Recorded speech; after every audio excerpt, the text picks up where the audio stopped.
Okay.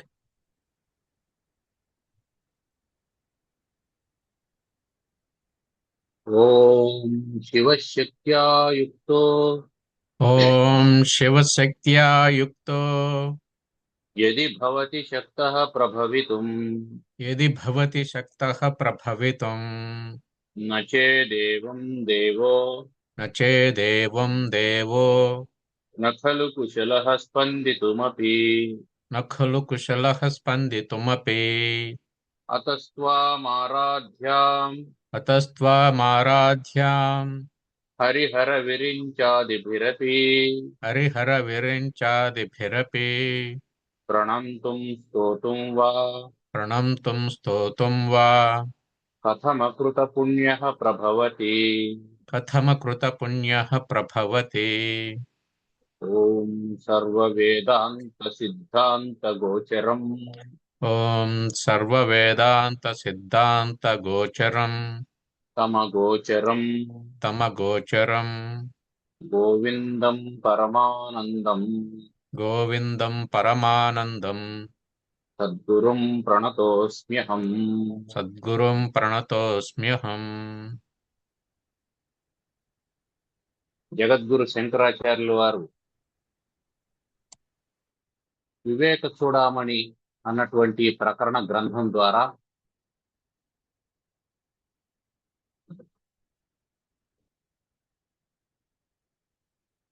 పంచకోశ విచారం చేసిన తరువాత బుద్ధి, శరీరము, అందులో ఉన్నటువంటి అంటే అంతఃకరణంలో ఉన్నటువంటి ప్రతిబింబము, దాన్నంతా వదిలిపెట్టేసి నిత్యము సర్వగతము సుసూక్ష్మము విభుత్వము కలిగినటువంటి అంతర్బహిశూన్యమైనటువంటి అనన్యమైనటువంటి ఆత్మను తెలుసుకోవాలి అని చెప్పారు. అది ఏతత్ నిజ రూపం, అదే నీ అసలైనటువంటి రూపం. అది తెలుసుకున్నటువంటి వాడు ఏమవుతాడంటే విపాప్మ, పాపం నుంచి విడుదల పొందుతాడు. పాపం నుంచి విడుదల పొందుతాడు అంటే అర్థం ఏమిటి అంటే ఇది వరకు చేసినటువంటి పాపాలన్నీ పోతాయా? అసలు పాపం అంటే ఏంటి? పాపం అంటే తనది కానిది తనది అని అనుకోవడం పాపం. ఏదైనా సరే తనది కాని దాన్ని తనది అని అనుకోవడం పాపం. అనుకోవడమే పాపం. దాన్ని తీసుకోవడం ఇంకా పాపం, అనుభవించడం ఇంకా పాపం. బేసిక్ గా శాస్త్రం ఏం చెప్తుందంటే పాపం అంటే నువ్వు ఎవరినో కొట్టడమో తిట్టడమో హింసించడమో దానికంటే ముందర శరీరము నేననుకోవడమే అసలైన పాపము. ఎప్పుడు నేను శరీరం అని అనుకుంటావో అప్పుడు అన్ని పనులు చేస్తూ ఉంటావు, చేయకూడని పనులన్నీ. ఏ పని చేసినా శరీరాన్ని పోషించుకోవడానికో రక్షించుకోవడానికో చేస్తూ ఉంటావు.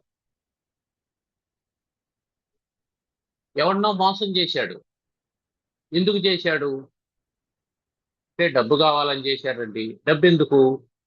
తినాలి కదండి. అంటే శరీరం శాశ్వతం అనుకొని, శరీరం నాది అని అనుకొని, దీనికి హాని వృద్ధులు రావని అనుకొని, మరణం రాదని అనుకొని, చాలా కాలం పాటు ఉంటానేమో అని అనుకొని దీన్ని పోషించుకోవడం కోసమని ఏవేవో చేస్తూ ఉంటాడు. 80 ఏళ్ళు వచ్చినటువంటి వాడు కూడా రియల్ ఎస్టేట్ వ్యాపారం మొదలుపెట్టి అప్పుడు కూడా అబద్ధం చెప్తూ ఉంటాడు.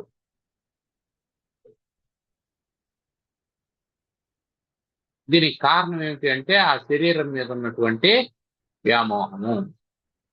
కాబట్టి పాపం లేకుండా పోతాడు విపాప్మ అంటే అర్థం ఏంటంటే నీకు శారీరకమైనటువంటి బంధం పోతుంది, శారీరకమైనటువంటి అభిమానం పోతుంది. దేహాభిమానం పోతుంది అని అర్థం. ఇప్పుడు ఎప్పుడైతే ఏతత్ నిజ రూపం సమ్యక్ విజ్ఞాయ, ఈ యొక్క నిజమైనటువంటి స్వరూపాన్ని, నేను శరీరం కాదు, నేను అంతఃకరణం కాదు, అంతఃకరణంలో ప్రతిబింబించేటువంటి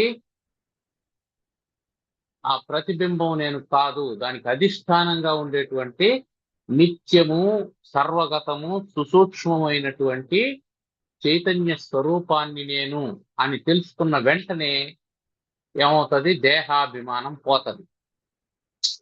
దేహాభిమానం ఎప్పుడైతే పోతుందో అప్పుడు ఏం చేస్తాడు? దేహం కోసం ఏమీ చేయడు. ఉదాహరణకి మనం కారులో ఉండే టూల్స్ గురించి మాట్లాడుతున్నాం. ఒకప్పుడు కారు టైర్ పంచర్ అయిపోతే ఆ కారు టైర్ని తీయడం కోసం దానికి సరిపోయేటువంటి ఒక స్పానర్ ఉండేది, ఎల్ షేప్ లో ఉండేటువంటి స్పానర్. దానికి ఎక్స్టెన్షన్ గా ఒక రాడ్ వేసుకొని లేదా ఒక పైప్ వేసుకొని దాంతో తొక్కి అది కష్టపడి తీసేవాళ్ళు. ఇప్పుడు ఏమైందంటే హైడ్రాలిక్ తో దాన్ని తీసేటువంటి స్పానర్స్ వచ్చేసాయి, హైడ్రాలిక్ స్పానర్స్ వచ్చేసినాయి. స్క్రూ డ్రైవర్లు కూడా మనం మాన్యువల్ గా తిప్పాల్సిన పనిలే, ఆ స్లాట్ లో స్క్రూ డ్రైవర్ ని పెట్టి స్విచ్ చేసినామంటే అదే తిరుగుతుంది, అదే తిప్పేస్తుంది. అట్లాంటివి వచ్చినాయి. ఇప్పుడు ఏ వర్కర్ అయినా ఏం చేస్తాడు? పాత టూల్ ఉంది నీ దగ్గర, కొత్తది వచ్చింది, పాతదాన్నే పట్టుకొని అవస్థ పడుతూ ఉంటాడా? మళ్ళీ ఆ స్పానర్ పెట్టి దాన్ని తిప్పి దానికి ఒక ఎక్స్టెన్షన్ పైప్ వేసి దాని మీద ఎక్కి తొక్కి అట్లా చేస్తూ ఉంటాడా? హైడ్రాలిక్ స్పానర్ ను పెట్టుకొని దాంతో రిమూవ్ చేస్తా అంటాడా? ఎవడైనా ఏం చేస్తాడు?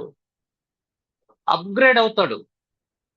నీకు ఇది సులభం అని తెలిసిన తర్వాత కష్టాన్ని పట్టుకొని ఎందుకు ఉంటాడు? ఉండడు కదా. కానీ శరీరం ఆత్మ కాదు, శరీరం నేను కాదు అని తెలిసిన తర్వాత మళ్ళీ శరీరాన్ని పట్టుకునే ఉంటాడు. ఇక్కడ అది విచిత్రం. దీన్ని మనం గుర్తుపెట్టుకోవాలి.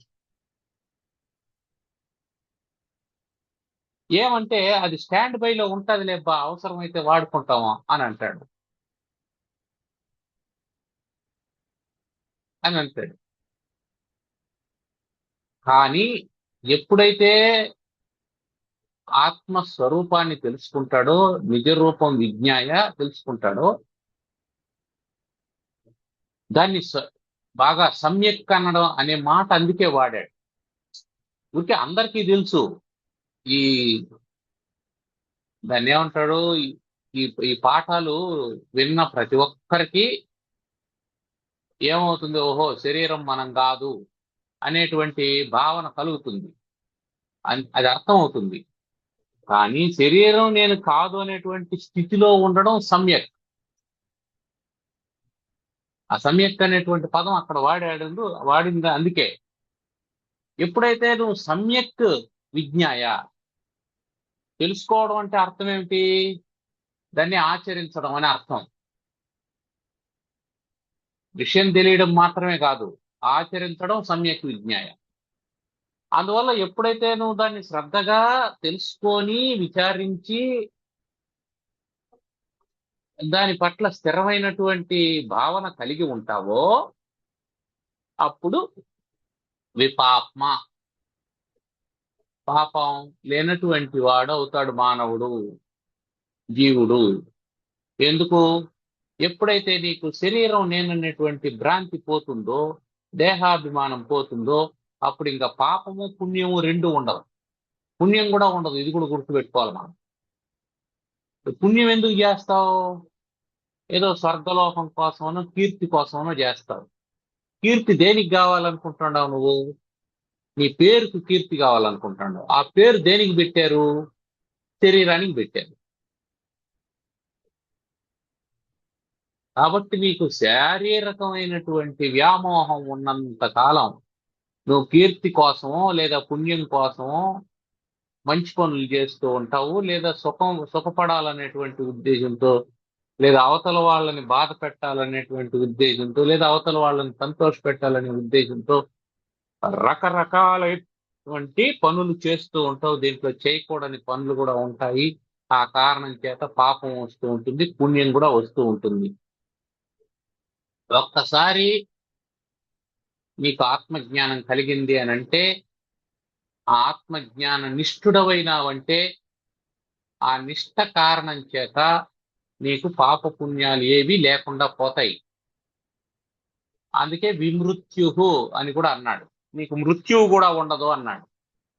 మృత్యువు కూడా ఉండదంటే అర్థం ఏంటి? నీకు జ్ఞానం కలిగిన వెంటనే శరీరం పోతుందని కాదు, శరీరానికి నువ్వు ద్రష్టగా మారిపోతావు. అప్పుడు మృత్యువు దేనికి కలుగుతుంది? శరీరానికి కలుగుతుంది. శరీరానికి మృత్యువు కలిగినప్పుడు నీ భావన ఎలా ఉంటది? శరీరానికి రోగం వచ్చినప్పుడు నీ భావం ఎలా ఉంటుందో మృత్యువు కలిగినప్పుడు కూడా అలాగే ఉంటది. శరీరానికి రోగం వచ్చినప్పుడు నీ భావన ఎలా ఉంటది? అది పంచభూతాల శరీరం, దానికి మనకేం సంబంధం? దానికి రోగం వచ్చింది, దాని ప్రారంధాన్ని అది అనుభవిస్తాంది అని అనుకుంటావు. అట్లాగే మృత్యు వచ్చినప్పుడు కూడా దాని ప్రారంధం అయిపోయింది, అది కింద పడిపోయింది అని అనుకుంటావు. కాబట్టి మృత్యువు కూడా లేదు. మృత్యువు కూడా లేదు అంటే ఏమర్థం? నీకు అమృతత్వాన్ని ప్రసాదించేటువంటిది ఆత్మజ్ఞానము. అమృతత్వాన్ని ప్రసాదించేటువంటి. ఎప్పుడు మృత్యువు లేదో, పాపం లేదో, అప్పుడు నువ్వేమవుతావు? విశోక ఆనంద ఘనో విపశ్చిత్. విశోక ఆనంద ఘనో విపశ్చిత్. స్వయం కుతశ్చిత్ న బిభేతి కశ్చిత్. స్వయం కుతశ్చిత్ న బిభేతి కశ్చిత్. నాణ్యోస్తి పంథా నాణ్యోస్తి పంథా భవబంధముక్తేః భవబంధముక్తేః వినా స్వతత్వావగమం ముముక్షోః. వినా స్వతత్వావగమం ముముక్షోః. అప్పుడేమవుతాడు? ఎప్పుడైతే మానవుడు విపాప్మ విరజః విమృత్యు అంటే పాపం చేయడం లేదంటే రజోగుణం కూడా లేదు అని గుణాతీతుడైపోయినాడు. ఈ శరీరంతో అటాచ్మెంట్ వల్లనే ఇవన్నీ వస్తాయి. శరీరంతో అటాచ్మెంట్ లేదు అని అంటే ఇవన్నీ పోతాయి. మృత్యువుని కూడా చూడగలిగినటువంటి వాడు విశోకుడు అవుతాడు, లేదా అశోకుడు అవుతాడు. అశోకుడన్నా విశోకుడన్నా ఒకటే. అశోకుడంటే శోకం లేనటువంటి వాడు, విశోకుడంటే శోకాన్ని పోగొట్టుకున్నటువంటి వాడు. అంటే ఎప్పుడు విశోకుడు, ఎప్పుడు అశోకుడు అంటే నువ్వు ఆత్మస్వరూపంగా ఉన్నప్పుడు అశోకుడివి, ఆత్మ జ్ఞానాన్ని పొందినప్పుడు విశోకుడివి. ఇది తేడా. అంటే అప్పటి వరకు శోకం ఉంది, అది పోయిందంటే అప్పుడు విశోకుడివి. శోకమే లేకపోతే అశోకుడివి. ఇది ఈ రెండింటి మధ్య ఉండేటువంటి తేడాని మనం గుర్తుపెట్టుకోవాలి. కాబట్టి విశోక దుఃఖరహితుడు, దుఃఖరహితుడు. ఆనంద ఘన పరిపూర్ణమైనటువంటి ఆనందం కలిగినటువంటి వాడైన విపశ్చిత్ పండితుడు. అంతకుముందు పుమాన్ అన్నాడు కదా, ఆ పుమాన్ ఇప్పుడేమవుతాడో విపశ్చిత్ అయిపోతాడు. తన నిజ రూపాన్ని తెలుసుకున్నటువంటి మానవుడు విపశ్చితుడు అవుతాడు, పండితుడు అవుతాడు. అంటే బ్రహ్మజ్ఞాని అవుతాడు, ఆత్మజ్ఞాని అవుతాడు.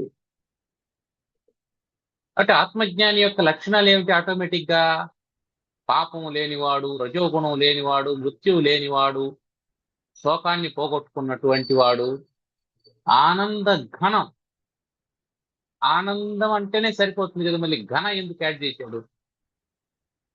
శోకము లేదు. శోకము లేదు అంటే ఆనందం ఉన్నట్టేనా? కాదు. ఇక్కడ మనం పొరపాటుగా ఒక దృష్టాంతాన్ని చెప్పుకుంటూ ఉంటాం. ఏమిటంటే, నీకు దీపం పెట్టినాము అంటే వెలుతురు వచ్చింది. వెలుతురు వచ్చింది అంటే చీకటి పోయినట్టే కదా అని అంటూ ఉంటాం. వెలుతురు వస్తే చీకటి పోయినట్టే గాని అది పూర్తిగా పోయినట్టు కాదు. ఎందుకు అంటే దీపం ఆరిపోయినటువంటి మరుసటి క్షణం మళ్ళీ చీకటి కమ్ముకుంటారు. ఇక్కడ బ్రహ్మజ్ఞానం అటువంటిది కాదు. అందుకని ఆనంద ఘన, ఆనంద ఘనః, ఆనంద ఘనుడు. శోకం పోయింది. శోకం పోయితే ఆనందం వస్తుందా? రాదు. ఎందుకు రాదు అనంటే, నువ్వు శరీరం నేను కాదు అని తెలుసుకున్నావు. ఇది జాగ్రత్తగా మనం గుర్తుపెట్టుకోవాలి. ఇది కీలకమైనటువంటి పాయింట్ ఇక్కడ. శరీరం నేను కాదు అనుకున్నాను కాబట్టి శరీర సంబంధమైనటువంటి పాపం నాది కాదు, పుణ్యం నాది కాదు, రోగం నాది కాదు, ముసలితనం నాది కాదు, మృత్యువు నాది కాదు. దానికి వచ్చేటువంటి దూషణ భూషణ తిరస్కారాలు నావి కావు. ఎవడైనా నిన్ను తిట్టినాడంటే ఓహో నా శరీరాన్ని తిడతాడు, నన్ను కాదు. ఏమిరా బుద్ధుందా నీకు అని అంటే నా అంతఃకరణాన్ని తిడతాడు, నన్ను కాదు. ఏరా తాటి మనలాగా పెరిగినావంటే ఓహో నా శరీరాన్ని తిడతాను. ఏమిరా కోస్తే 4 ఊర్లకు అయ్యేటట్టుండవు, ఓహో నా స్థూలత్వాన్ని తిడతా ఉన్నాడు. ఏమిరా ఊదితే గాలికి ఎగిరిపోయేటట్టుగా ఉన్నావు, నా కార్యత్వాన్ని, నేను కృషించిపోవడాన్ని తిడుతూ ఉన్నాడు. అంటే దేన్ని? నా శరీరం యొక్క కృషత్వాన్ని, నా శరీరం యొక్క స్థూలత్వాన్ని, నా శరీరం యొక్క పొడవును, నా శరీరం యొక్క లావును, నా శరీరం యొక్క రంగును, నా శరీరం యొక్క పుట్టుకను దాన్ని నిందిస్తున్నాడే తప్ప నన్ను కాదు. లేదా నా అంతఃకరణం యొక్క మందగమనాన్ని నిందిస్తున్నాడే తప్ప నన్ను కాదు. కాబట్టి నాకు దుఃఖం లేదు. ఇంతవరకు బాగానే ఉంది. నీకు దుఃఖం లేనంత మాత్రాన ఆనందం వస్తుందా? ఎందుకు ఆనందం రాదు నీకు దుఃఖం లేనంత మాత్రాన అంటే, నువ్వెవడో నీకు తెలిసింది. నువ్వెవడో నీకు తెలిసింది. నేను ఆత్మస్వరూపుణ్ణి, నేను ప్రజ్ఞాన ఘనమైనటువంటి వాణ్ణి, నేను ఈ శరీరాన్ని కాదు, నేను పంచభూతాలు కాదు, పంచభూత వికారం అయినటువంటిది కాదు, నాకు జన్మ జరా మృత్యువులు లేవు అని తెలిసింది. నీకిది తెలిసిన తర్వాత నీకంటే భిన్నమైనటువంటి నీ శరీరం ఉందా లేదా? ఉంది. శరీరం నేను కాదు అని తెలుసుకున్న తర్వాత, అంతఃకరణం నేను కాదు అని తెలుసుకున్న తర్వాత, ఇంద్రియాలు నేను కాదని తెలుసుకున్న తర్వాత శరీరము, అంతఃకరణము, ఇంద్రియాలు ఉన్నాయి. శరీరంతో భౌతికమైన సంబంధం ఉన్నటువంటి తల్లి ఉంది, తండ్రి ఉన్నాడు, బంధువులు ఉన్నారు, చుట్టాలు ఉన్నారు, స్నేహితులు ఉన్నారు, ప్రపంచం అంతా ఉంది. ఇదంతా నేను కాకపోతే ఇదేమిటి?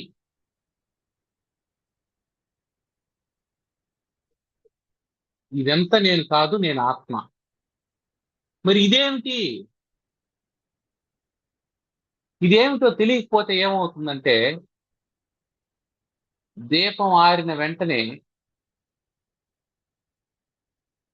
చీకటి క్రమ్ముకున్నట్లు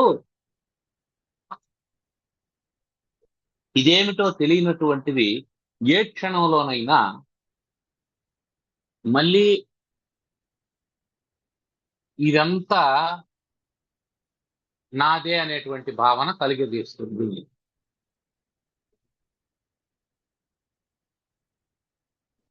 అప్పుడు దాని అర్థం ఏంటి? ఆనందం లేదని అర్థం. అందుకని విశోక అంటేనే సరిపోతుంది కదా. మళ్ళీ ఆనంద ఘన అని ఎందుకు అన్నాడంటే, దేని ద్వారా శోకం అని అనుకుంటున్నావో ఆ దేహాన్ని విచారణ చేశావు. ఇప్పుడు ఆ దేహం ఆత్మ కాదు, నేను ఆత్మస్వరూపుణ్ణి అనుకున్నాం. మరి దేహం ఏమిటి? అది కూడా పరబ్రహ్మం అని తెలుసుకుంటేనే ఆనందం. అందుకే వేదాంత మహావాక్యాల్లో ప్రజ్ఞానం బ్రహ్మ,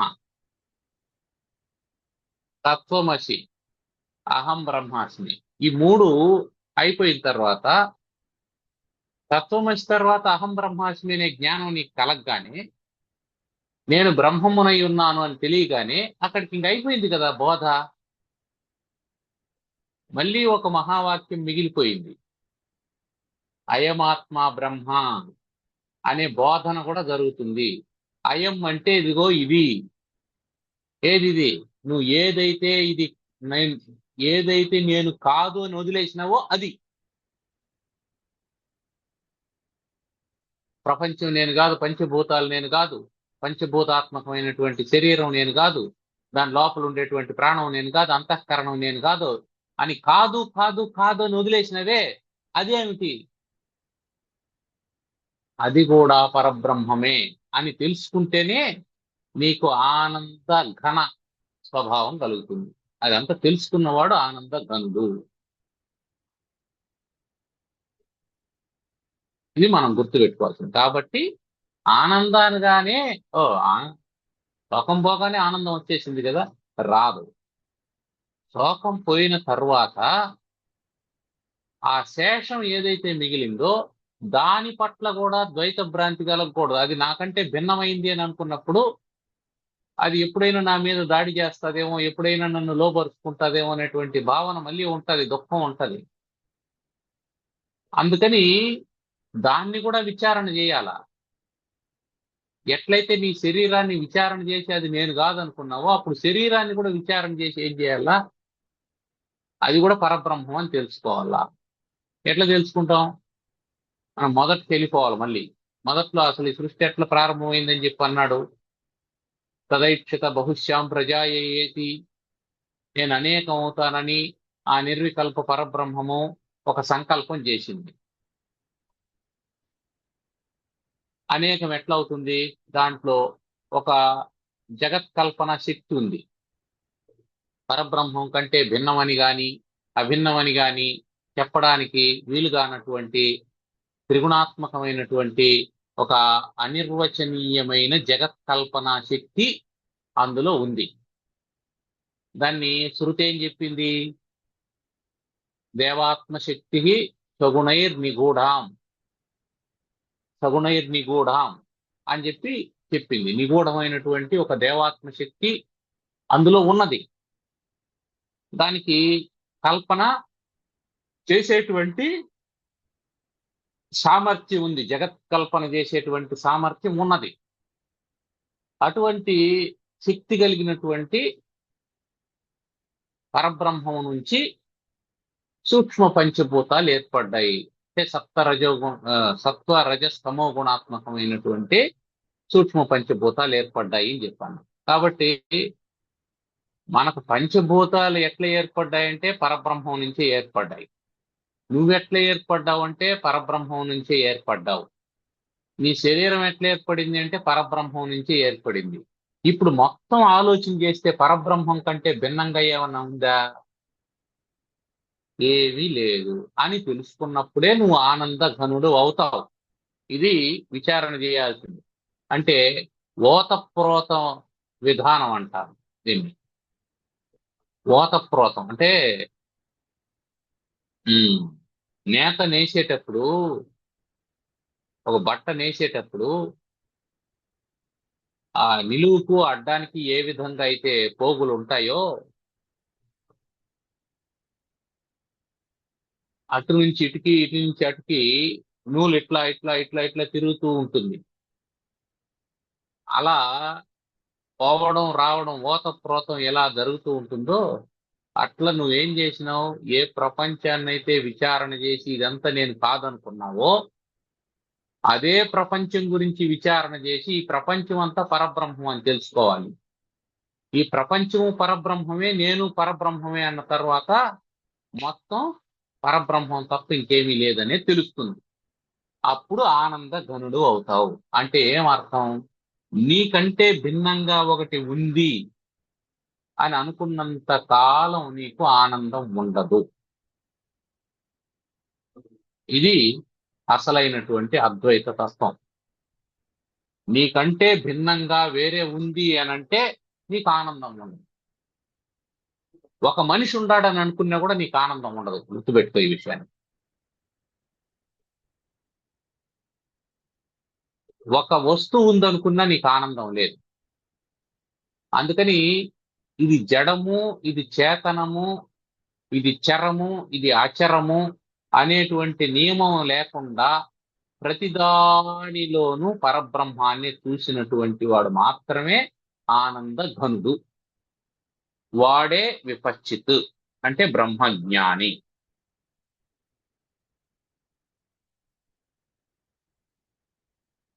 ఇప్పుడు అతను స్వయం కుతశ్చిత్ న బిభేతి. ఈ పండితుడైనటువంటి వాడు స్వయం తనంతకు తానుగా కుతశ్చిత్ దేని వల్ల గాని, ఎవని వల్ల గాని, ఏ ప్రదేశం వల్ల గాని, ఏ వస్తువు వల్ల గాని, ఏ సంఘటన వల్ల గాని నా బిభేతి నా బిభేతి భయపడడు. అంటే అర్థం ఏంటి? భయం ఎందువల్ల వస్తుంది? ద్వైతం వల్ల వస్తుంది. అద్వైతం వల్ల భయం రాదు. నీకంటే వేరే ఎవరో ఉండారు, నీకంటే భిన్నంగా ఎవరో ఉండారు అన్నప్పుడే నీకు భయం వస్తుంది. ఉండేది నువ్వు ఒక్కడే అయినప్పుడు భయపడాల్సిన అవసరం లేదు. నువ్వు మీ తమ్ముడు ఉండాడు అనుకుంటే కదా నీకు భయం, వాడు ఆస్తిలో భాగానికి వస్తాడని. ఉండేది నువ్వు ఒక్కడే అయితే ఆస్తిలోనూ భాగానికి రాడు, అన్నంలోనూ భాగానికి రాడు, అప్పచ్చుల్లోనూ భాగానికి రాడు, దేంట్లోనూ భాగానికి రాడు.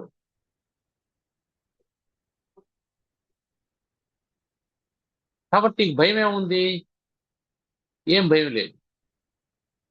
ఏదో ఉంది, ఎవరో ఉండారు అని అనుకున్నప్పుడే నీకు భయం. ఎవ్వరూ లేరు, ఉన్నది నేను ఒక్కడినే అని అనుకున్నప్పుడు భయం లేదు. అసలు భయం అనేది దేనికి సంబంధించింది? భయం అనేది మనసులో పుడుతుంది. అది కానీ దేనికి సంబంధించింది అంటే శరీరానికి సంబంధించింది. అది శరీరం మీద వ్యామోహం ఉన్నప్పుడే భయం పుడుతుంది. ఏమన్నా అయిపోతుందేమో, పాము వస్తుందేమో, కాటేస్తుందేమో, ఇది భయం. పులి వస్తుందేమో, తినేస్తుందేమో అని భయం. పాము వచ్చి కాటేస్తే ఏమవుతుంది? శరీరం పడిపోతుంది. పులి వచ్చి తింటే దేన్ని తింటది? శరీరాన్ని తింటది. రోగం వస్తుందేమో అని భయం. దేనికి రోగం వస్తుంది? శరీరానికి రోగం వస్తుంది. ఎవడైనా కొడతాడేమో అని భయం. దేన్ని కొడతాడు? శరీరాన్ని కొడతాడు. అంటే శరీరంతో నీకు తాదాత్మ్య సంబంధం ఉన్నంతసేపు భయం ఉంటుంది. కాబట్టి స్వయం కుతశ్చిత్ నా బిభేతి. అతడు ఏ పరిస్థితుల్లోనూ భయపడడు అంటే అర్థం ఏంటి? అతనికి శరీరంతో సంబంధం లేదు కాబట్టి, డీలింగ్ చేసేసాడు కాబట్టి అతనికి భయం ఉండదు. శరీరంతో నీకు సంబంధం ఉన్నంతసేపు భయమే ఉంటుంది. నా ఆస్తి వేరే వాడు తీసుకుంటాడేమో అని భయం ఉంటుంది.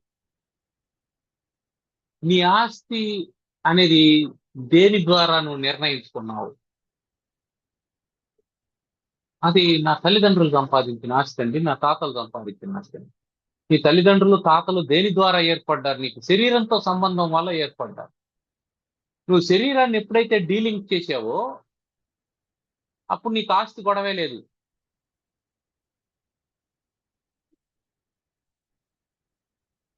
అమ్మా నాన్న గొడవ లేదు, బిడ్డల గొడవ లేదు, సంసారం గొడవ లేదు, ఇల్లు వాకిలి గొడవ లేదు, ఈ శరీరాన్ని రక్షించుకోవాలనేటువంటి దాన్ని లేదు, పోషించుకోవాలనేమి లేదు, ఎవడన్నా ఏమని అనుకుంటాడేమో అని లేదు.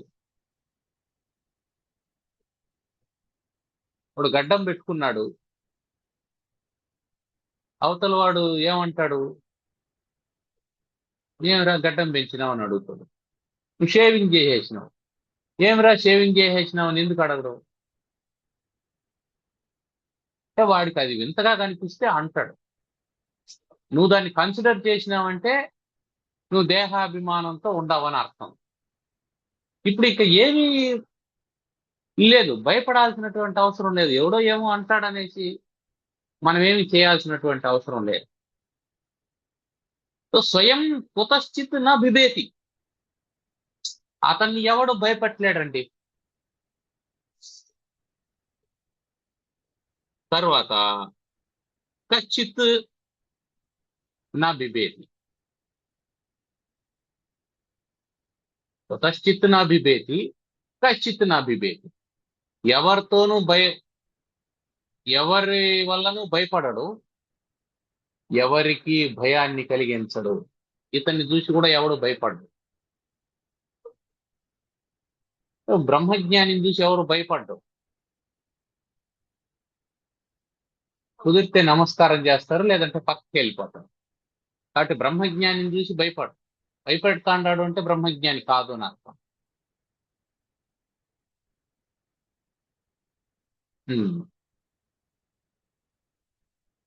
ఈ స్థితికి వచ్చినటువంటి వాడిని ఏమంటాడు? ముముక్షువు, మోక్షాన్ని కోరుకునేటువంటి వాడు.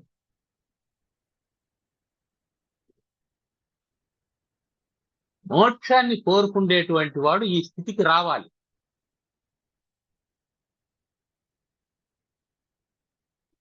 రాకపోతే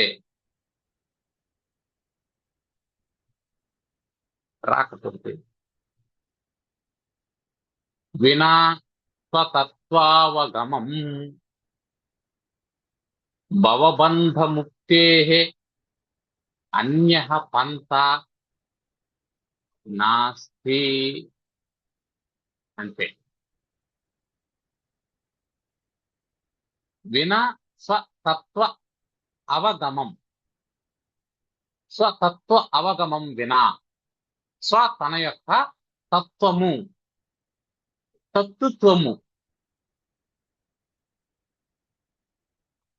అది నీవు రెండు. అది నీవు అంటే దేన్ని నువ్వు వదిలిపెట్టేసావో అది, దేన్ని నువ్వు పట్టుకున్నావో అది.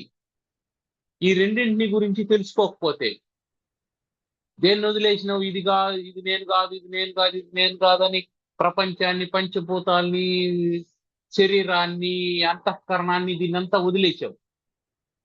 దాని తర్వాత దేహం ధియం చిత్ ప్రతిబింబమేవం విసృజ్య, అవన్నీ వదిలేసిన తర్వాత ద్రష్టారం, నువ్వు ద్రష్టగా ఉన్నావు, చూసినావా?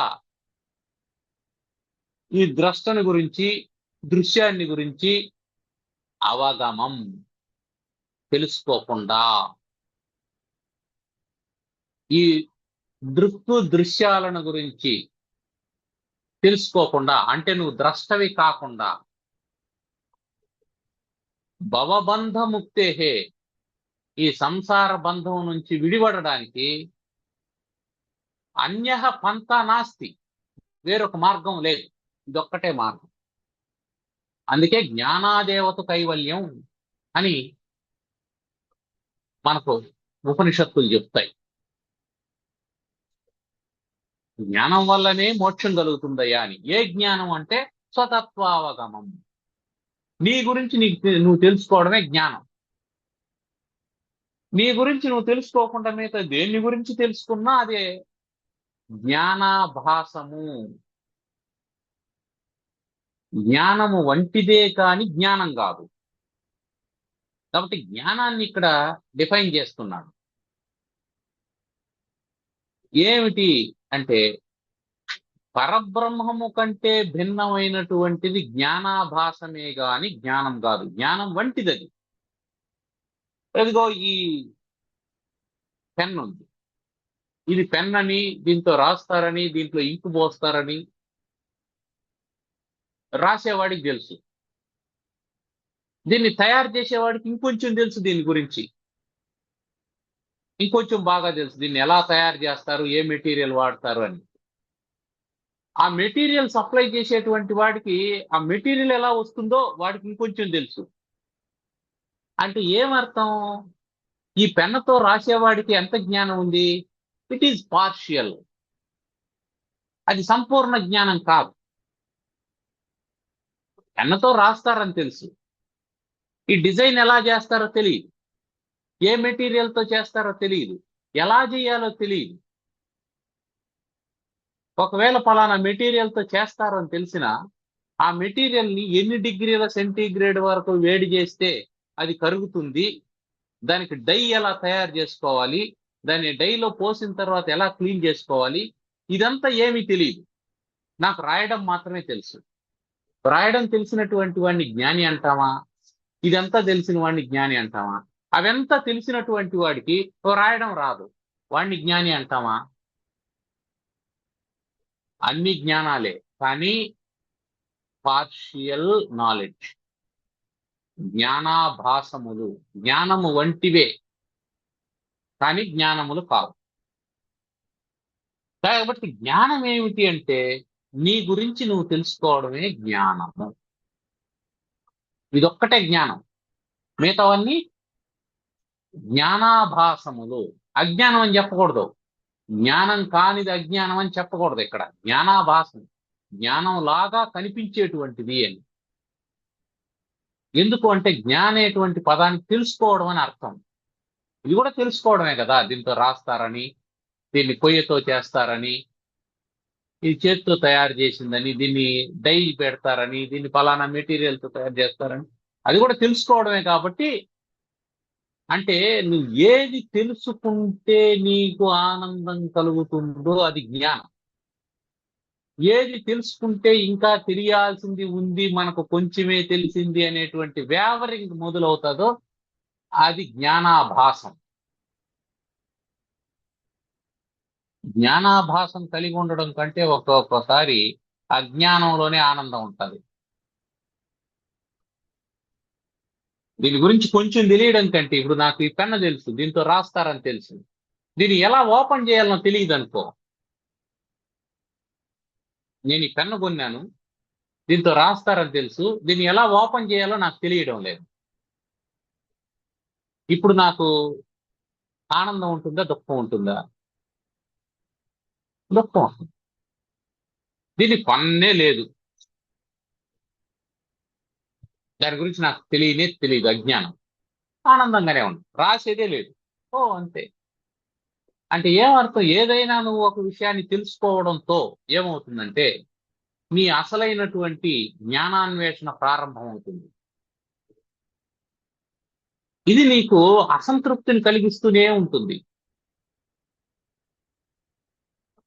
నువ్వు ఎంట్రన్స్ రాశావు, బీటెక్ లో చేరావు,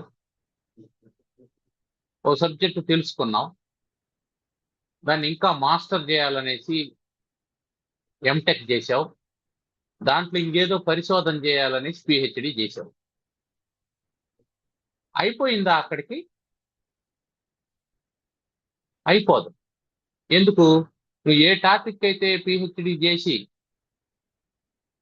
చెప్పావో దానికి మళ్ళీ సవరణలు వస్తాయి, దానికి మళ్ళీ బెటర్మెంట్ వస్తుంది. అంటే నీ జ్ఞానం ఏమైంది? ఒక పరిమితికి లోబడిపోయింది.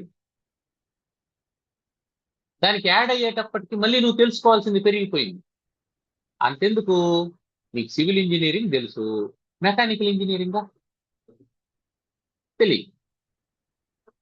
నీ కాంక్రీట్ లోనే వాడేటువంటి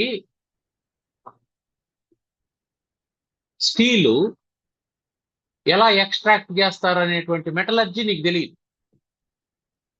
నీకు ఏ సైజు స్టీలు ఏ పిల్లర్కి వాడాలని తెలుసు అంతే. ఆ సైజు స్టీల్ రాడ్ ని ఎలా తయారు చేస్తారు అనేటువంటి మెటలర్జీ నీకు తెలియదు, దాన్ని ఎలా ఎక్స్ట్రాక్ట్ చేస్తారనేది తెలియదు, ఆ ఓర్ ఏంటో తెలియదు. అంటే ఏమర్థం?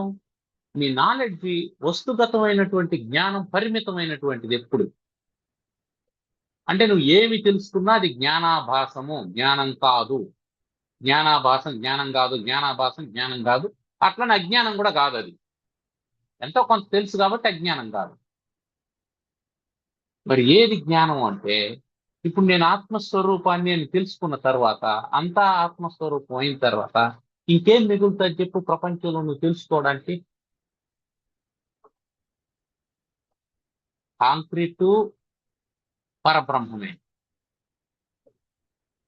దాంట్లో వేసిన స్టీలు పరబ్రహ్మమే, సిమెంటు పరబ్రహ్మమే, గ్రావెలు పరబ్రహ్మమే, ఇసుక పరబ్రహ్మమే, అంతా పరబ్రహ్మమే.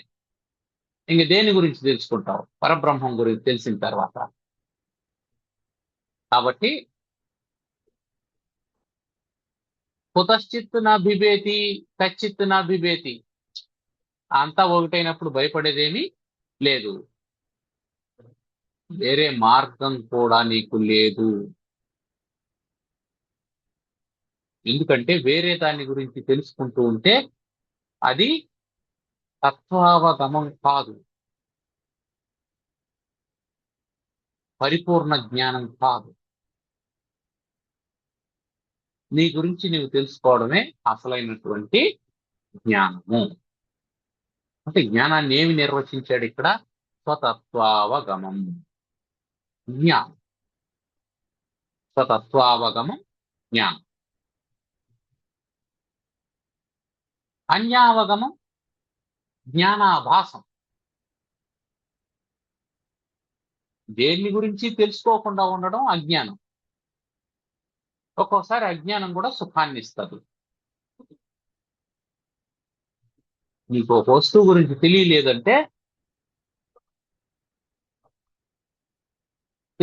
అని అంటే దాన్ని పొందాలనేటువంటి కోరిక ఉండదు. ఎప్పుడైతే పొందాలనేటువంటి కోరిక లేదో అది తీరలేదనేటువంటి బాధ లేదు, ఒకవేళ పొందినా అది పోతుందనేటువంటి బాధ లేదు. కాబట్టి ఒక్కొక్కసారి అజ్ఞానం మంచిదే. ఒకటి పరిపూర్ణ జ్ఞానము లేదా పరిపూర్ణ అజ్ఞానం, ఈ రెండు ఆనందాన్ని ఇస్తాయి. ఎందుకు పసివాడు ఆనందంగా ఉంటాడు అంటే వాడి పరిపూర్ణమైన అజ్ఞానం ఉంది. వాడి కొంచెం ఇటు అటు చూడడం మొదలైన తర్వాత ఏ వస్తువు చూస్తే ఆ వస్తువు కావాలని అనిపిస్తుంది.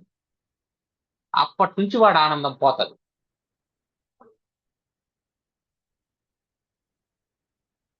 అంటే జ్ఞానాభాసం నీకు ఆనందాన్ని కలుగజేయదు, జ్ఞానమే ఆనందాన్ని కలుగజేస్తుంది. కాబట్టి ఓ ముముక్షు, మోక్షాన్ని కావాలని కోరుకుంటూ ఉన్నటువంటి వాడ, భవబంధ ముక్తి లేకపోతే మోక్షం లేదు. మోక్షం అంటే భవబంధ ముక్తే కదా. భవం అంటే పుట్టుక, భవ అంటే పుట్టుక. పుట్టుక నీకు బంధాన్ని ఏర్పాటు చేసింది. మనం ముందే డిస్కస్ చేశాం ఇది. ఎప్పుడైతే నువ్వు తల్లి గర్భంలో నుంచి పుట్టావో అప్పుడు నీకు బంధం ఎవరితో ఏర్పడింది? తల్లితో ఏర్పడింది. తల్లితో బంధం ఏర్పడింది అంటే అర్థం ఏంటి? తల్లి కారణంగా తండ్రితో ఏర్పడింది, తల్లిదండ్రుల కారణంగా కుటుంబంతో ఏర్పడింది, తల్లి కారణంగా తల్లి వైపు బంధువులతో ఏర్పడింది, వాళ్ళ తల్లిదండ్రులు, నీకు మేనమామలు, వాళ్ళ తోబుట్టులు, వీళ్ళంతా. తండ్రి కారణంగా చిన్నాన్నోళ్ళు, పెదనాన్నోళ్ళు, వీళ్ళంతా ఏర్పడ్డారు. ఈ తల్లిదండ్రుల కారణంగా నీకు ఒక ఐడెంటిటీ ఏర్పడింది. నువ్వు ఫలానా కులంలో పుట్టావు, ఫలానా వంశంలో పుట్టావు, మన వంశం గొప్పతనం ఇది, మన వంశంలో రాముడు పుట్టాడు, రఘుమహారాజు పుట్టాడు, దిలీపుడు పుట్టాడు, మనకి ఇంత ఆస్తుంది, అంత ఆస్తుంది. ఈ బంధం అంతా ఎక్కడి నుంచి వచ్చింది? పుట్టుక వల్ల వచ్చింది. అందుకే భవ బంధ.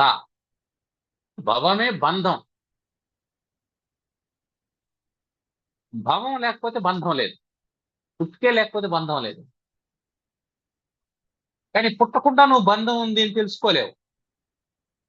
కాబట్టి పుట్టిన తర్వాతనే తెలుసుకోవాలి. పుట్టావు కాబట్టి బంధం ఉందని తెలుసుకోవాలి. బంధం ఉంది అని తెలుసుకున్నటువంటి వాడు విడిపించుకోవడానికి ప్రయత్నం చేయకపోతే వాడేమవుతాడు? వాడు తమో గుణం కలిగిన వాడు, రజో గుణం కలిగిన వాడు అవుతాడు. కానీ సత్వగుణ సంపన్నుడు ఎట్ట అవుతాడు? నువ్వు బంధితుడివి అని తెలిసిన తర్వాత బయటపడడానికి ప్రయత్నం చేయాలి కదా. కాబట్టి భవం నీకు బంధమైనప్పుడు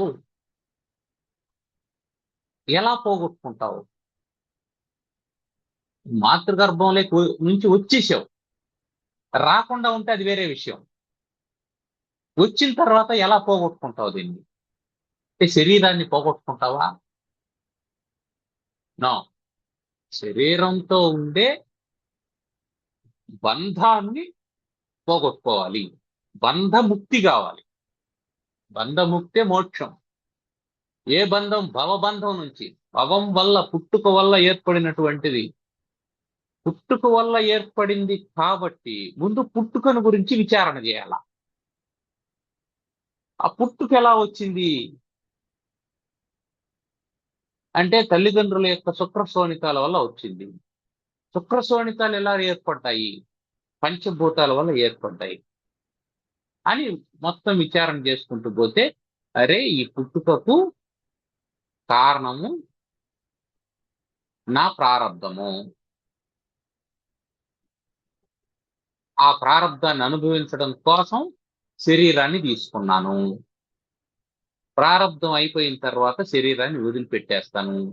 కాబట్టి ఈ శరీరం నాకు ప్రారబ్ధాన్ని అనుభవించడానికి ఉపయోగపడేటువంటి ఒక పరికరమే తప్ప ఇది నేను కాదు. అందువల్ల దీనికి ఏదైనా దుఃఖం కలిగింది అంటే అది ప్రారబ్ధం వల్ల కలుగుతుందే తప్ప వేరే విధానాలేవి లేవు. వేరే విధానాలు ఒకవేళ ఉంటే అది నా సంకల్పం అయి ఉంటది. అందుకని నేను సంకల్ప శూన్యుడుగా ఉండాలి. నా సంకల్పాలను నేను శూన్యం చేసుకోవాలి, ప్రారబ్ధాన్ని మాత్రమే అనుభవించాలి.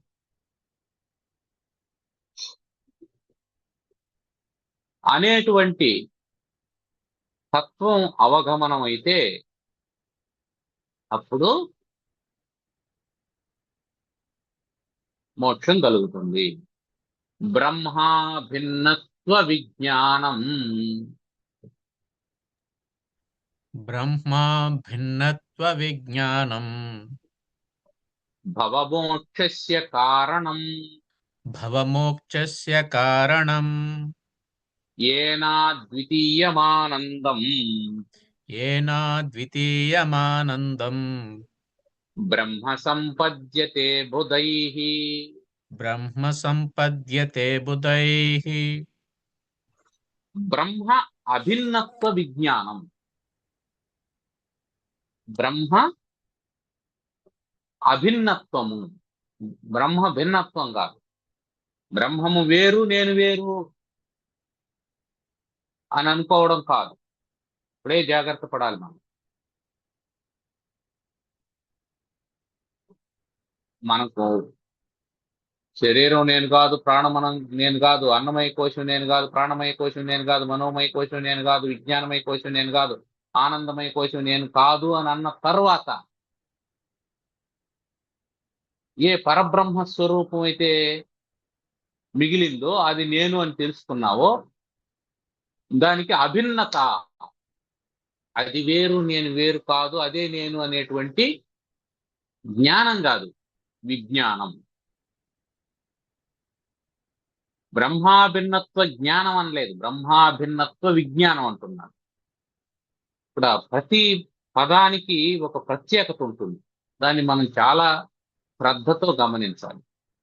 ఎందుకు అంటే సరిగ్గా ఈ పదం, విజ్ఞానం అనేటువంటి పదం భగవద్గీతలో కూడా శ్రీకృష్ణ పరమాత్మ బోధించాడు. ఎక్కడ బోధించాడు అంటే, ఇదం తుతే గుహ్యతమం ప్రవక్ష్యామ్యనసూయవే జ్ఞానం విజ్ఞాన సహితం. జ్ఞానం విజ్ఞాన సహితం యద్ జ్ఞాత్వా మోక్షసే అశుభాత్. ఏది తెలుసుకుంటే నువ్వు భవబంధం నుంచి విడివడి దుఃఖం నుంచి విడిపడతావో అటువంటి జ్ఞానాన్ని విజ్ఞాన సహితంగా బోధిస్తున్నాను నీకు అర్జున అని చెప్పి అన్నాడు. జ్ఞానాన్ని విజ్ఞాన సహితంగా బోధించడం ఏమిటి అంటే, జ్ఞానం అంటే నాలెడ్జ్. విజ్ఞానం అంటే దాన్ని ఉపయోగించే విధానం. మనకు థియరీ క్లాసులు, ప్రాక్టికల్ క్లాసులు రెండు ఉంటాయి. థియరీ క్లాసులో ఏం చెప్తాడు? ఆ వస్తువు గురించి చెప్తాడు. ప్రాక్టికల్ క్లాసులో ఏం చెప్తాడు? దాన్ని ఎలా ఉపయోగించాలో చూపిస్తాడు. మొదటిది జ్ఞానం, రెండోది విజ్ఞానం. కాబట్టి బ్రహ్మాభిన్నత్వ జ్ఞానం కాదు, బ్రహ్మాభిన్నత్వ విజ్ఞానం. మనం ఇది వరకే అనుకున్నాం, ప్రతి ఒక్కడికి తెలుసు. ఏమని? తరగతి ప్రారంభంలోనే మనం అనుకున్నది ఏమిటంటే, ఎవడి 4 క్లాసులు విన్నా, వివేక చూడమని క్లాసులు విన్నా, నేను శరీరం కాదు, నేను ఆత్మను అని అంటాడు. ఇది అందరూ అనగలరు. దీన్ని అనడానికి పెద్ద అవసరం ఏమి లేదు. కానీ విజ్ఞానం అంటే ఏమిటంటే, నేను శరీరం కాదు అనేటువంటి భావన అవిచ్ఛిన్న తైలధార వలె నిరంతరం అతనికి గుర్తుండడం విజ్ఞానం. నువ్వు ప్రతి క్షణం మర్చిపోతూ ఉంటావు దాన్ని. నిరంతరం నీకు గుర్తుండాలి, ఏం చేస్తున్నా గుర్తుండాలి. ప్రారబ్ధానుసారం ఒక కర్మను అనుభవిస్తున్నా గుర్తుండాలి. నువ్వు సంకల్పం చేసి ఒక విహిత కర్మను ఆచరిస్తూ ఉన్నా నీకు గుర్తుండాల్సినటువంటి విషయం ఏమిటంటే, నేను దీనికి ద్రష్టనే గాని భోక్తను కాదు అనేటువంటి విషయం గుర్తుంటే దాన్ని బ్రహ్మాభిన్నత్వ విజ్ఞానం అంటారు. ఆ బ్రహ్మాభిన్నత్వ విజ్ఞానం భవ పుట్టుక నుంచి మోక్షస్య విడుదల పొందడానికి కారణం అవుతుంది.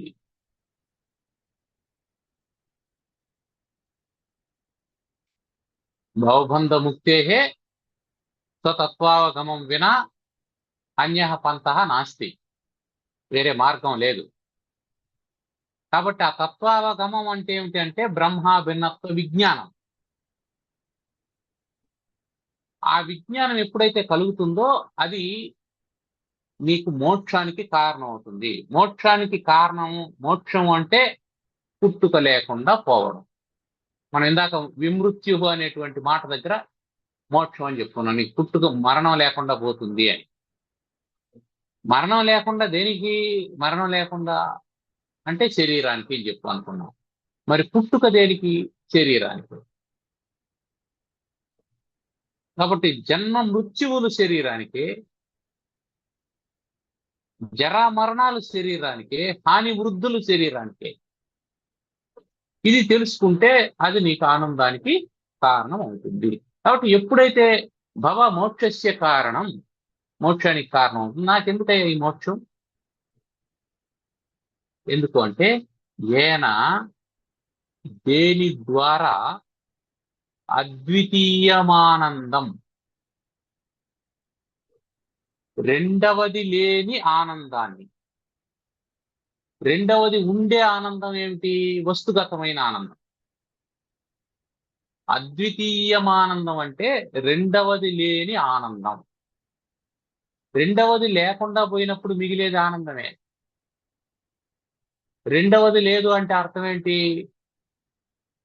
అంతఃకరణం లేదు, ఇంద్రియాలు లేవు, శరీరం లేదు, శరీరానికి కారణమైనటువంటి పంచభూతాలు లేవు. ఇవన్నీ ఏమీ లేవు. లేవంటే లేకుండా పోలేదని కాదు, దాంతో నీకు సంబంధం లేదని అర్థం. అది పదే పదే గుర్తు పెట్టుకుంటా ఉండాలి దాన్ని. ఇప్పుడు రెండవది లేనప్పుడు ద్వితీయం అంటే రెండవది, అద్వితీయం అంటే రెండవది లేదు అని అర్థం. రెండవది లేదు అంటే అర్థం ఏంటి? ఒకటే ఉంది అని అర్థం. ఒకటే ఉండేటప్పుడు ఆనందం కలుగుతుంది. ఏన అద్వితీయమానందం, ఏన అద్వితీయమానందం పర బ్రహ్మ, ఏన అద్వితీయమానందం బ్రహ్మ సంపద్యతే బుధై. ఆ పరబ్రహ్మం వల్ల సంపద్యతే బుధై, పండితులైనటువంటి వాళ్ళు పొందుతున్నారు. బుధుడు అంటే తెలుసుకున్నటువంటి వాడు, విజ్ఞాని. బ్రహ్మాభిన్నత్వ విజ్ఞానం ఉన్నవాడు బుధుడు. బుధుడు అంటే విజ్ఞాని, తెలుసుకొని ఆచరిస్తూ ఉన్నటువంటి వాడు. ఏ జ్ఞానం చేతైతే రెండోది లేనటువంటి అద్వితీయమైనటువంటి పరబ్రహ్మము సంపద్యతే, ఉన్నదని తెలుసుకుంటున్నాడు. ఆ ఆ బ్రహ్మాభిన్నత్వ విజ్ఞానమే మోక్షానికి కారణం అవుతుంది అని చెప్పాడు. కాబట్టి మోక్షానికి కారణం బ్రహ్మాభిన్నత్వ విజ్ఞానం. ఆ బ్రహ్మాభిన్నత్వ విజ్ఞానం కావాలి అంటే సదసద్వివేక చతురత కలిగి ఉండాలి.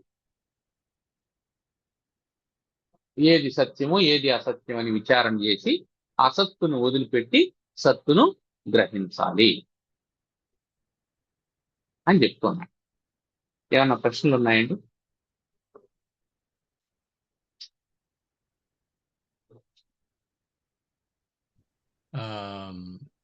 ఇప్పుడు ఉమ్, పరబ్రహ్మ తెలిసింది, ఉన్నది ఉమ్, ఒకటే అనేది బ్రహ్మజ్ఞాని అయినాడు. ఆమ్, ఆ, నేను తప్ప ఇంకొకటి లేదు అని, పంచకోశాలు కూడా పరబ్రహ్మమే అని తెలుసుకున్న తర్వాత ఉమ్, ఆ జ్ఞాని ఆమ్, ఆ, ఆనందంతో ఉంటాడు, ఆనందఘనం అనుభవిస్తూ ఉంటాడు. ఆ కానీ అతనికి ఏమైనా నిష్క్రియాపరత్వం ఏమైనా ఉంటుందా? అతను ఏమి చెయ్యడా? ఏమైనా చేయకుండానూ ఉంటాడు, చేస్తూ కూడా ఉంటాడు. ఎందుకు అంటే ప్రారంధం ఉంటే చేస్తూ ఉంటాడు. ఆ, శరీరం ఉన్నంత వరకు నిష్క్రియాపరుడు ఎవరు కాలేడు. కాలే. ఎందుకంటే దీనికి మనం జడభరతుని చరిత్ర ఉదాహరణగా తీసుకోవచ్చు. జడభరతునికి పూర్వ జన్మ స్మృతి ఉంది. అందువల్ల ఏం చేస్తాడు? సంకల్పం చేసి ఏ పని చేయడు. ఎవరు ఏం పెడితే అది తింటాడు. ఇది బాగుందని బాగలేదని చెప్పడు. ఎవరు ఏ పని చెప్తే అది చేస్తాడు. నేను చేయనని కానీ చేస్తానని కానీ అనడం. ఎందుకు అంటే బహుశా శరీరానికి ఆ ప్రారంభం ఉంటే అనుభవించేని అని. ఇప్పుడు అతను బ్రహ్మజ్ఞాని అయి ఉండి కూడా ఎందుకు పని చేస్తున్నాడు, నిష్క్రియాపరుడు కాలేదంటే శరీరానికి ప్రారంభం ఉంది. ఇప్పుడు అతను ద్రష్టగా నిష్క్రియాపరుడు.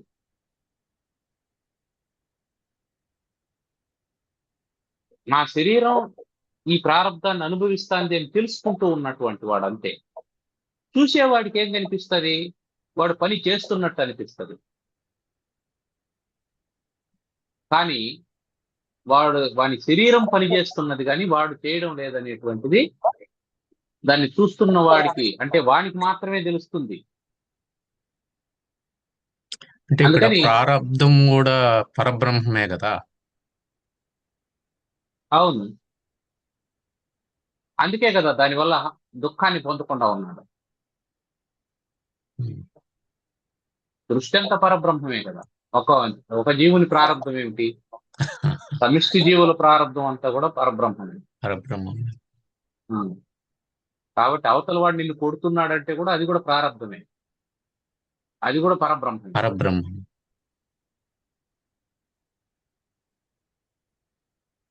మరి మనం ప్రారబ్ధాన్ని అనుభవిస్తున్నాడు అని అనుకోకుండా పరబ్రహ్మాన్ని అనుభవిస్తున్నాడు అనుకోవచ్చు కదా. అవును, అదే విజ్ఞానం అంటే.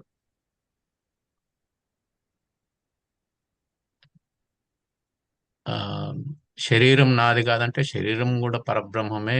దాని యొక్క ఆ హాని వృద్ధులు కూడా పరబ్రహ్మమే. అందుకే వస్తుంది. అదే మనం విశోక ఆనంద ఘన అనే దాన్ని విచారం చేసినప్పుడు చెప్పింది అదే. ఉమ్, ఉమ్. ఆ నుంచి సడన్ గా జంప్ అయ్యే కొందికి ఉం. కొంచెం ఏదైతే ఇదంతా నేను కాదు అని అనుకుంటూ పోతున్నామో ఉమ్, అదంతా కూడా నువ్వే. అయితే ఇదంతా నువ్వే అని చెప్తే మొదటే కన్ఫ్యూజ్ అవుతావు అనేటువంటి ఉద్దేశంతో శాస్త్రం ఏం చెప్తుంది? ఒక పద్ధతి ప్రకారం బోధన చేస్తుంది. ముందు ఇది కాదు ఇది కాదు అని చెప్తుంది. ఇది కాదు ఇది కాదు అన్న తర్వాత నేనేందో నాకు తెలిసింది. నాకు తెలిసిన తర్వాత కూడా అప్పుడు నాకంటే భిన్నమైనటువంటి ప్రపంచం ఒకటి ఉంది కదా. అదేమిటి? అదేమిటో తెలుసుకోకపోతే ఏమవుతుంది? మళ్ళీ ఆ మాయలో పడిపోతాం. జ్ఞానం తెలిసిన తర్వాత విజ్ఞానంగా మనం మార్చుకోవాలి. మార్చుకోవాలి. దాన్ని ఏం చేయాలి? జ్ఞానం వచ్చిన తర్వాత నువ్వు ఏదైతే నేను కాదని చెప్పి వదిలేసినావో అది కూడా నువ్వనే తెలుసుకోవాలి. ఆ నువ్వు అనేదని పరబ్రహ్మం అనే అర్థం అని గ్రహించాలి.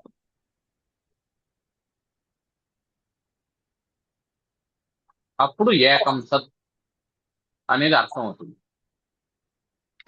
ఇప్పుడు క్రియ చేస్తే అమ్మవారు అవుతాడు, క్రియ చేయకపోతే నాయన అవుతాడు అని అంటే ఆ ఆ ఆ రెండు ఇద్దరు ఒకటే అన్నట్టుగా మనం అనుకోవచ్చు. అదంతా క్రియ ఏంటంటే మనం చేసినా మనం ఒకటే, చేయకపోయినా ఒకటే అనేది మనం అవుతుంది. చమత్కారంగా చెప్పుకోవడానికి అవన్నీ బాగుంటాయి. ఉమ్, కానీ క్రియ లేదు, నిష్క్రియ లేదు, అమ్మ క్రియ లేదు, నాన్న లేదు, అన్ని క్రియ బొమ్మలే కదా. ఉమ్, ఉమ్. క్రియ లేదు, నిష్క్రియ లేదు. చేసినా ఒకటే, చేయకపోయినా ఒకటే అంటే అర్థం అదే. చేసినా ఒకటి, చేయకపోయినా ఒకటి. ఎప్పుడు అవుతుందంటే నువ్వు జ్ఞాని అయినప్పుడు. ఉమ్, నీది జ్ఞానాభాసం ఇవన్నీ. ఏది ఇప్పుడు క్రియ అయితే అమ్మవారు, నిష్క్రియ అయితే అయ్యవారు, ఇదంతా ఏంటంటే జ్ఞానాభాసం. ఆ జ్ఞానాభాస్. జ్ఞానాభాసంలో నుంచి జ్ఞానంలోకి రావాలి. ఇవన్నీ ఎందుకు చెప్తున్నాడంటే ఇదంతా అమ్మవారు అని చెప్పి అనడం, అమ్మవారి యొక్క సృష్టి, ఆమె సంకల్పం అనడం ఎందుకు అంటే నీకు దీని పట్ల ఆసక్తి కలగడం కోసం, దీని పట్ల ఆరాధన కలగడం కోసం.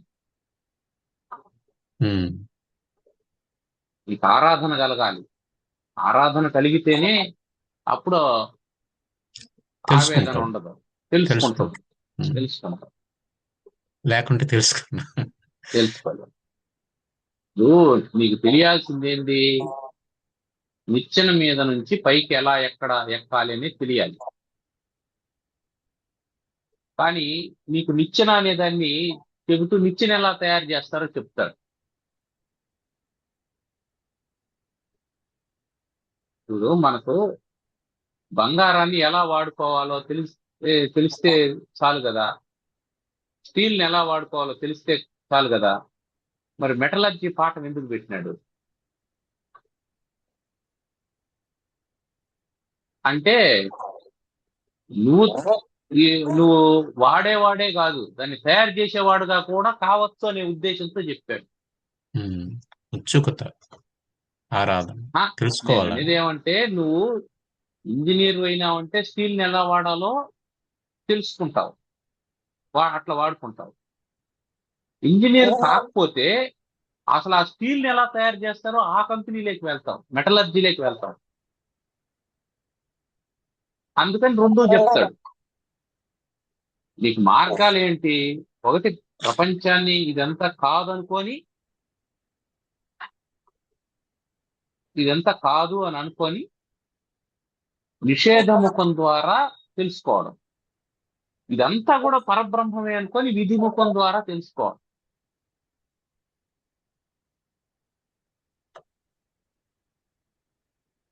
అట్లా రెండు పద్ధతులు ఉన్నాయి. నిచ్చెనను తయారు చేసుకొని నిచ్చెన వేసి ఎక్కడం ఒకటి, రెడీమేడ్ నిచ్చెన ఉంటే దానిపైన ఎక్కడం ఒకటి. నువ్వు నిచ్చెన తయారు చేసుకొని వేసినా, నిచ్చెన కొనుక్కొని వచ్చి వేసినా పైకి ఎక్కకపోతే మోక్షం లేదు. అది కాబట్టి సగుణ రూపంగా ఆరాధించిన, నిర్గుణ రూపంగా ఆరాధించిన, ఆరాధనను వదలకపోతే మోక్షం లేదు. అందుకని అదంతా ఏం చెప్తాడు? సగుణ రూపమైనటువంటి ఆరాధన ఇచ్చినప్పుడు ఇది అమ్మవారు, ఇది అయ్యవారు, ఇదంతా చెప్తూ ఉంటారు. మంచిదే. అంటే ఆరాధన కూడా ఎమోషనే కదా లెక్క. మనసుకు సంబంధించిందే. మనం మనసులో ఉండేటువంటి విక్షేప దోషం పోగొట్టుకోవడం కోసం ఉపాసన ఆరాధన ఇవన్నీ చేస్తామని చెప్పి మనం అనుకున్నాం కదా. ఉమ్, ఉమ్, ఉమ్. ఆ ఆరాధన చేసేటప్పుడు ఉపాసన చేసేటప్పుడు నీకు ఒక ఆలంబన కావాలంటే ఆలంబన కావాలి. ఆ ఆలంబన ఏమంటారు? ఈ ప్రకృతికి ఏది ఆలంబనగా ఉందో అది అన్న. ఉన్నది ఒకటే అయినప్పుడు దాంట్లో స్త్రీ శక్తి పురుష శక్తి రెండెట్లు వచ్చింది. అదే. నీకు నెగటివ్ ఎనర్జీ పాజిటివ్ ఎనర్జీ అనేది లేదు, ఉన్నది ఒకటే న్యూట్రలైజేషన్. నువ్వు దాన్ని విడదీసినప్పుడే ఇది కలుసుకోవడానికి ఏర్పడేటువంటి ఫోర్స్ నే ఒకటి నెగటివ్ ఒకటి పాజిటివ్ అని అన్నాం. ఉమ్. ఇప్పుడు రెండు అయస్కాంతాలు పెట్టాం, రెండింటిని కలిపేశాం. ఇప్పుడు అక్కడ ఏం పోల్ ఉంది? ఏం లేదు. ఏం లేదు. న్యూట్రల్. అదే దాన్ని కొంచెం విడదీసినాం, అప్పుడు వీటి నార్త్ వీటి సౌత్ అయ్యి, వీటి పాజిటివ్ వీటి నెగటివ్ ఉంది. సో నువ్వు విడివిడిగా చూసినప్పుడు ఇవన్నీ ఉన్నాయి, ఒకటిగా ఉమ్. చూసినప్పుడు ఏమీ లేదు. కాబట్టి ఒకటిగా చూడడం నేర్చుకోవడమే జ్ఞానం.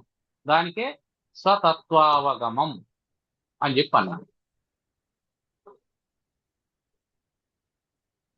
ఆ, కన్ఫర్మ్ చేద్దాం. ఉమ్.